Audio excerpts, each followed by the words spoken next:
iko shida moja Mheshimiwa Mkuu wa Mkoa, na ipo kasumba moja. Watu wengi wanaopangiwaga hasa walimu kuja maeneo ya huku pembezoni, kila mtu ana cheti cha ugonjwa, kwamba ameambiwa na daktari lazima akae karibu na hospitali. Alafu watoto wa Lugunga nani awasomeshe?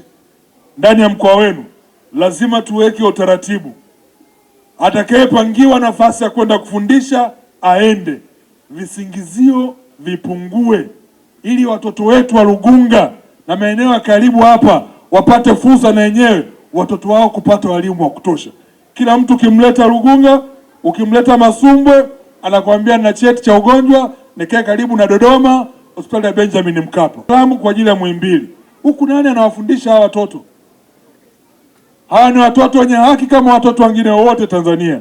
Mheshimiwa Mkuu wa Mkoa, naamini katika mgawanyo wenu huu hili litazingatiwa. Nataka niwatie shime siku ya leo. Muishike elimu, muikamate elimu. Huu ndo msingi wa kwanza wa maendeleo yenu.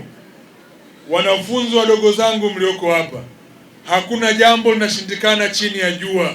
Natamani siku moja mbunge wa Mbogwe atoke Nyakasaluma, muwe kama Ferguson hapa.